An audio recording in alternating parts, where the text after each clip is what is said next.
guess is as good as mine. Let's start though with Manchester United, who've told Louis van Gaal that he can break the world record transfer fee if he needs to this summer. Van Gaal, though, is unhappy at the amount of commercial distractions around their North American tour and insists that the club will have to adapt to his way of doing things. Do you feel that the commercial is impinging on the professional in this very intense 2-week tour? More or less, yes.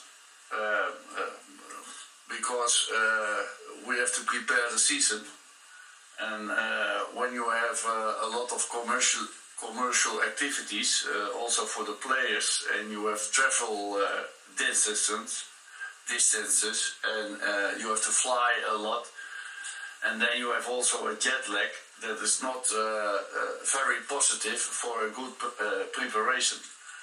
But the tour was already arranged, so I have to adapt, and I shall adapt, and Manchester United shall do everything to adapt to my rules for a good preparation. But that's why I have said that in the press conference already.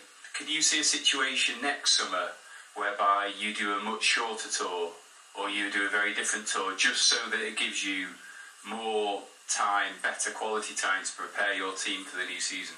Yeah, I hope that, but they have already said that to me, and I'm very confident that it shall be. So he's not happy with the club's commercial commitments, and that didn't stop the players though, enjoying a cruise around Beverly Hills for a sponsor yesterday. Darren Fletcher was at the wheel, Wayne Rooney enjoying the view. I think he's enjoying the view. Well. Afterwards, a trip to the local fire station. Well, Van Gaal's views on commercial distractions appear to be in contrast to those of United's executive vice chairman, Ed Woodward. But when asked whether he was concerned about the number of sponsors, Woodward said this: "Our commercial arm does not disrupt the football club. We have been extremely careful about how we've built that side of it over the last 7 to 8 years. We monitor it very carefully. We plan very carefully about who does what and when. One of the things we will do differently on the next tour is sit down with Louis very early and ask him how he wants the tour to be constructed." Well, United have already signed Ander Herrera and Luke Shaw, and Woodward insists they're not afraid to break the world transfer record if they need to. He says transfer activity will not be constrained by money. He said this: "The reality is that we're not afraid of spending significant amounts of money in the transfer market. Whether it's a record or not doesn't really resonate with us. What resonates is a top elite player that the manager wants, that is going to be a star for Manchester United." Van Gaal was today asked how many players he thinks he needs to bring in before the start of the season. At this moment I cannot say anything about that, because I have said to Manchester United that I want to learn my players, I want to know them, and also when I'm the coach and I give the orders to my players to play at a certain way, I want to see how they perform. And that's why I cannot answer now this question, because I want to give all players the chance to show themselves under my guidance.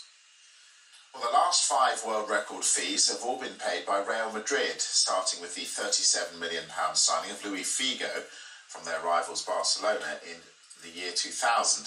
They paid just over £50 million for Zinedine Zidane a year later, the 3-times World Player of the Year, signed from Juventus.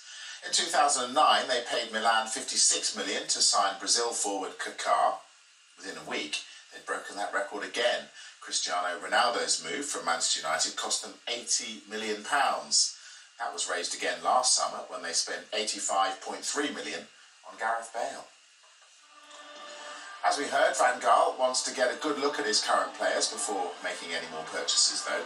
They trained at the LA Rose Bowl today, and have a listen to what happened when one journalist implied that this job was more intense than managing the Netherlands at the World Cup. It's almost like there might be more pressure on you at Manchester United. Do you feel that way? No, I'm sorry, but the pressure that I lay on myself is much bigger than you can do that. Okay. Now, David Beckham visited the Manchester United camp before they play LA Galaxy tomorrow. Beckham, of course, played for both clubs and posed for a few snaps with Van Gaal and his former teammate Ryan Giggs.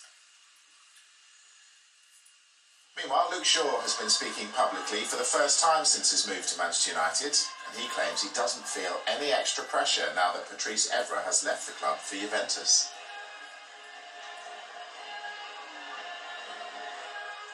Obviously, when I first turned up in Manchester, everyone was telling me how big the club is, but you don't realise until you actually come away on our pre-season tours, you see how big the club is, you know, and how big the fan base is. It's crazy, you know. But and like you said, I don't sort of feel any pressure to come in for Evra. You know, he's been great for the club the last 10 years, you know, and hopefully I can carry that on.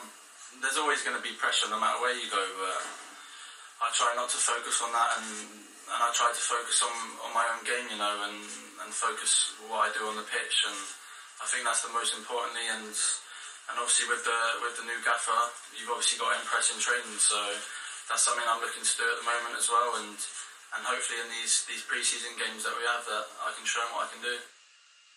Well, Shaw played 35 league games for Southampton last season compared to 33 that Evra played for United. Evra made the most tackles of the two. Shaw won 85% of his tackles compared to Evra's 68%. Going forward, Shaw more prominent, having more than twice the number of dribbles. He also had more crosses, 142 compared to 130. Well, from midday, we'll bring you an interview with another of Manchester United's summer signings, Ander Herrera. From LA to Boston now, where Liverpool play Roma.